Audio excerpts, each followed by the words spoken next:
Time to fly. Yeah!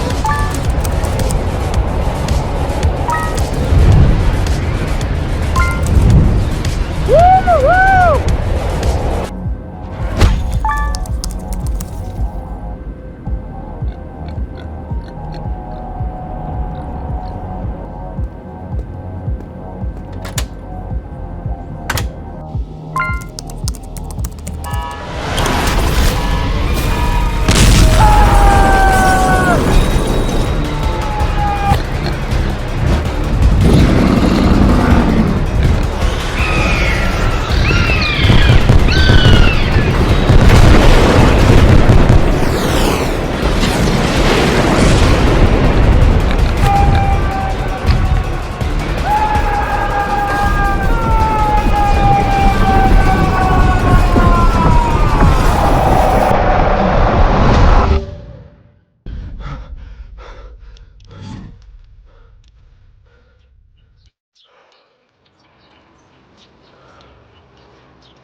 Whew.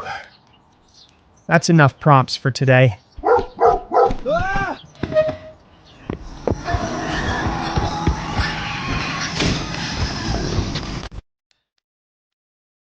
All right, today I'm going to show you exactly how to create a video like this, all the way from the initial idea to the final render. We'll be using AI for the script, and I'll walk you through a professional pipeline using the latest tools. For the script, we're going to leverage artificial intelligence. You can use ChatGPT, DeepSeek, or Google Gemini. I'll be using Google Gemini. You can either ask it to write a random script based on any preference or describe your own idea as a foundation. I have a specific concept in mind, so I'll ask the AI to write a script based on my idea for a 1.5-minute video. AI handles this effortlessly, so let's move on. Next, we ask the AI to write image generation prompts for every scene in our script to create a rough storyboard. You can use any image generator, but Nano Banana Pro handles this best. It's excellent at creating collages, which makes the scene much more visual and clear. Keep in mind, these aren't the final visuals for our video. We'll generate additional scenes later to flesh out the story.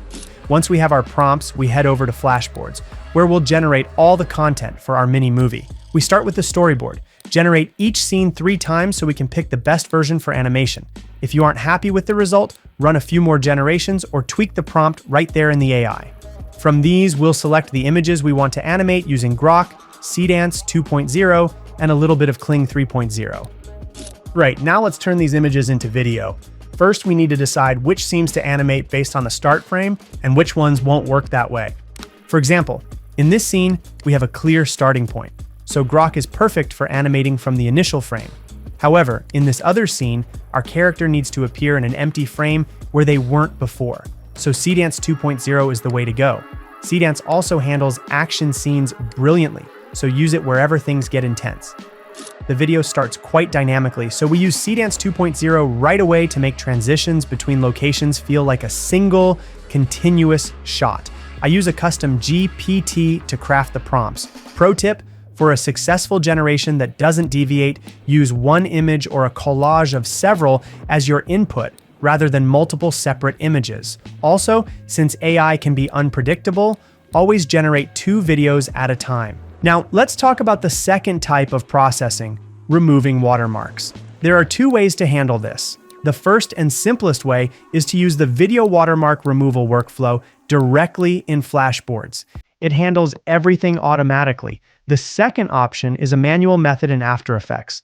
Import your footage, create a rectangle over the watermark area, and blur it slightly using Fastbox Blur. Next, place this rectangle into a pre-composition and set that pre-comp as an adjustment layer. Finally, apply the median effect to it and adjust the radius until the watermark completely blends in and becomes invisible. This gives you a clean, professional shot without any distracting logos.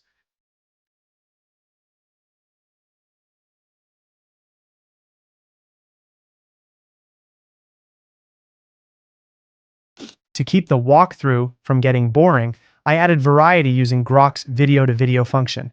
We take a specific moment as our base for transformation. It's simple. Upload the video, choose the model, and write a basic prompt like snowy winter theme. Change the background to winter with snow.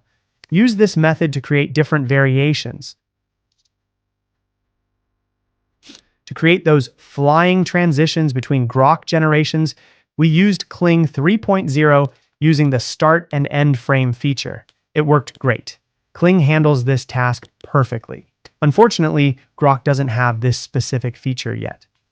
For the scene where the character falls into a private jet seat, I used a bit of editing magic. I generated the cabin without the character first, then the character in the next scene. Using Kling 3.0, I made the transition between the start and end frames. In After Effects, I cut him out using the rotobrush, added a vertical motion blur, and animated his position from top to bottom. I also added smoke footage for effect. The base scene itself was animated in Grok since it was straightforward. Simple scenes like this don't need extra effects, just Grok. Now for the high action scenes. This is where Seedance 2.0 really shines. Using custom GPT, I write the prompts and input a collage of several scenes so Seedance understands the style. I generate several 15-second clips.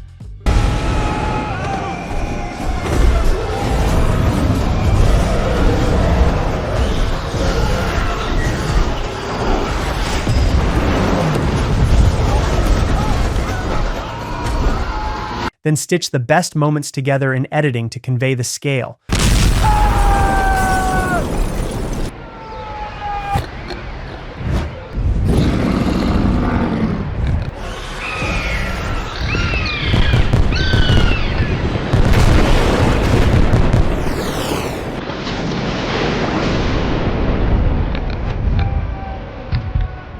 For scenes where the hero is just falling, Grok is fine. I just added glitch effects on top.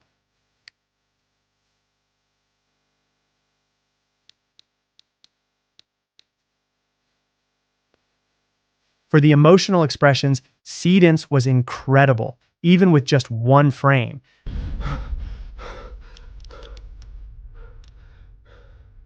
The hands scene, realizing reality, is just standard footage via Grok.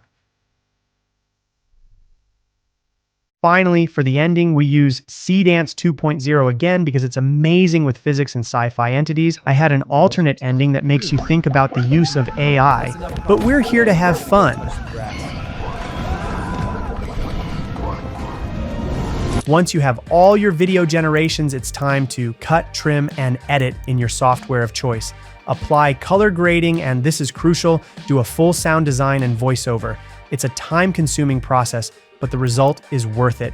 It makes the work look professional and immerses the viewer. If you just slap the clips together with the raw AI audio, it won't feel like a real mini movie. I hope that was clear. You can build your own creative content pipeline entirely within Flashboards. As you can see, it's not that complicated. You just have to start. See ya.